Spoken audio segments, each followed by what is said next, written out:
Hold on, did Bono really just try to claim Elon Musk killed 300,000 people? Well, just hear what Joe Rogan and Elon Musk themselves had to say about the situation. I mean, the leftist media have been exposed again for their hypocrisy. All these outlets called Elon Musk a Nazi or claimed that he was doing a Nazi salute, but now a Democrat Senator, Cory Booker, has been caught out doing the exact same thing, and we hear nothing. Are you surprised? No, not at all. The hypocrisy was put on full display last year during the 2024 election, during the campaign. And here's the truth. Neither Elon Musk nor Cory Booker, who's the Democrat that was being accused of the Nazi salute, neither of them are Nazis. And that is not what this story is really about. To me, the story is really about the hypocrisy, what the media refuses to touch on, which is the blatant and exhausting double standard that exists for conservatives versus Democrats. Of course, when someone like Elon Musk even so slightly said that he was MAGA or supporting the conservative movement, they launched an entire campaign against him. But when a Democrat does something that would have destroyed somebody on the right, they look the other way. So the story is not about defending a gesture. It's about exposing this rigged game, exposing this hypocritical machine. It's about how broken and biased the narratives have become. And the American people are quite frankly fed up. And that's why we saw the results we got on November 5th. Absolutely. And the more you pay attention to it, the more you see it. This is just another example. And if it's not the left-wing media that's, campaigning clearly against Trump, against RFK Jr. or Elon Musk, you can always count on celebrities to try and do that. This time, rock star Bono has made a complete fool of himself, going on the Joe Rogan podcast, claiming that 300,000 people have died because of USAID cuts or because of Doge. Now, Joe Rogan politely reminded him that Doge exposed USAID for money laundering. Take a listen. 50,000 tons of food that are stored in Djibouti, South Africa, Dubai, and wait for it, Houston, Texas. And that is rotting rather than going to Gaza, rather than going to Sudan. And I just need to say something about that argument Bono keeps trying to make there. How does the food get to Gaza and Sudan from Texas in a good state? Who's paying for this? How can we afford that? That's very expensive. They can grow food in Sudan. Should we not worry about growing food and helping their infrastructure in Sudan? Or should we worry about there's food in Texas, let's send the food from Texas to Sudan? Sure, there have been a lot of organizations that do tremendous good all throughout the world. Also, for sure, it was a money laundering operation. Yes, for sure, absolutely. There was no oversight. For sure, billions of dollars are missing. In fact, trillions that are unaccounted for, that were sent off into various, they don't even know where because there's no receipts.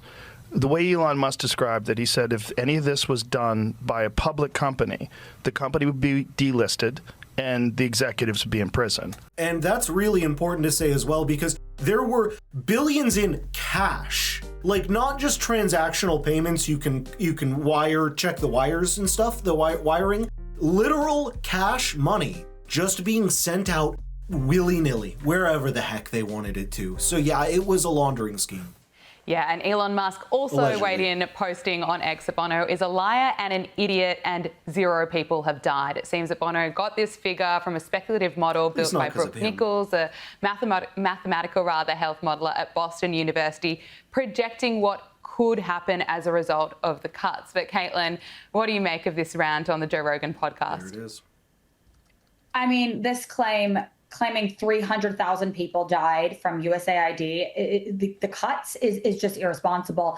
But Joe Rogan is right. This was a money laundering mess with 0 oversight. And that is exactly why we had a disruptor like Elon Musk go in the first place. Bono's not fighting poverty. He is fighting for his narrative. His sob stories are just to cover up for this corruption. We see this all the time from Hollywood, all the time from these very privileged people on the left. Donald Trump and Elon Musk are investigating the corruption. They're exposing the rot, and he can't handle it. Let me go ahead and say as well, as of me recording this, today is literally the day that Trump is fighting with Elon. So we're going to see where that goes. She was saying this beforehand. But also, I need to mention that this is exactly right. I think actually, I'm guessing, allegedly, more people actually passed away from USAID giving money around to whoever than actually because we didn't give enough money out to other people. I would guess that actually the cuts made were safer to people in just so many other ways than they were a detriment. That's just a theory, but again, remember, Trump and Musk are not working together as of now, so some of this is technically a little old by 24 hours as of me shooting this.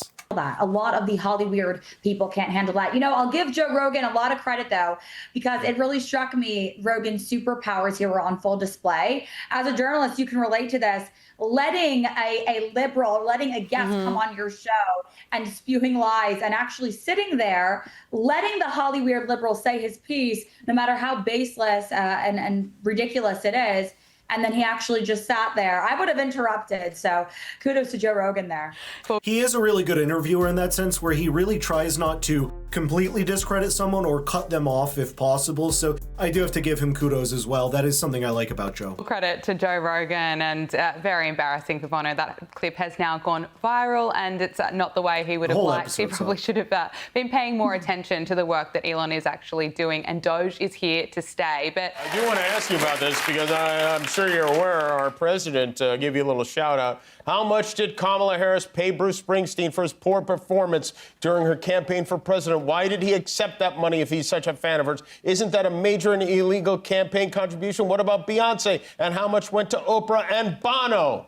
I don't want to cut in on your action. No. Because I know the president at 1 a.m. or 1:30 or whatever that was is usually thinking about you. Sometimes.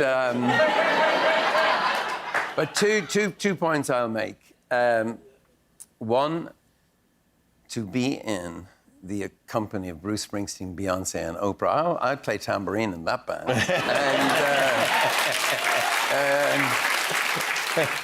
And two, you two and I have we've never paid or played a show to support any candidate from any parts. That never happened. It has never happened, and it's called Truth Social. It seems to be pretty anti-social, and it's not very true a lot of the time. So, it's but ironically titled. But a clue to being in such esteemed company might be the fact that I co-founded the One campaign, which is by design bipartisan, and we've got a lot of very religious Catholics, evangelicals, conservatives, who are very, very, very angry with the person that they voted into office, having demolished instruments of mercy and compassion like USAID or PEPFAR, which had saved 26 million lives of people who had AIDS around the world. That's the America that we love. That's the America that we all want to be part of. And they are not happy, and there will be trouble. Gotta say, Bono is very generous with other people's money. What about the Irish government? What about you giving money, Bono? You have millions and millions you're sitting on. You don't need that many millions. You could live off 1 million for the rest of your life, couldn't you? So just give the rest of your money away, right? I mean, if you want to give our money away, why are you not giving yours away? It is so funny to me that this guy is willing to say, well, Americans, your tax money is not going all around the world anymore, and you're bad because of that. Well, what about you, buddy? That's all I've got to say for today. I'd really love to hear what you think. Thank you so much for watching, and I'll see you in the next video.